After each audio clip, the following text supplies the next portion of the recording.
Hello guys, welcome on to this channel. To our channel, and this video is for you. So ஒரு letter ரைட்டிங்கில் என்னென்ன விஷயங்கள் முக்கியமாக இருக்கணும், என்ன பாயிண்ட்ஸ் இருக்கணும், என்ன கண்டென்ட் எதிர்பார்ப்பாங்க அப்படிங்கிறத பற்றி தான் பார்த்துருக்கோம்.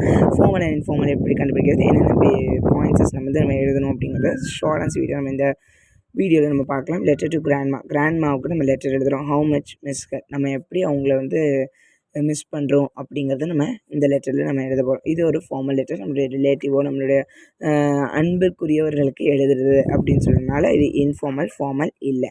அண்ட் உங்களுடைய ஊர் எழுதணும். அது மட்டும் இல்லாமல் உங்களுடைய டேட் எழுதணும். I am fine, how are you, நான் நல்லா இருக்கேன், நீங்கள் எப்படி இருக்கீங்க. கிராண்ட்பா அண்ட் அதர்ஸ், தாத்தாவும் மற்றவங்களும் எப்படி இருக்காங்க அப்படின்ட்டு எழுதுகிறோம். I enjoy my stay in life, அதாவது வில்லேஜ் டைமில் அவங்க பாட்டியோடு இருந்திருக்காங்க. இப்போ ஸ்கூல் டைம்ஸில் அவனால் இருக்க முடியல, அதை நினச்சி அவங்க கவலைப்படுற மாதிரி நம்ம எழுதுகிறோம். I miss you very much, நான் ரொம்ப உங்களை மிஸ் பண்ணுறேன். அது மட்டும் இல்லாமல் உங்களுடைய கதைகள், உங்களுடைய ஃபுட்டு, உங்களுடைய திட்டல்கள் எல்லாத்தையும் நான் மிஸ் பண்ணுறேன். உங்களை ரொம்ப ரொம்ப நான் மிஸ் பண்ணுறேன். கன்வே மீ காட்ஸ், நான் கேட்டதாக எல்லாத்தையும் சொல்லுங்கள்.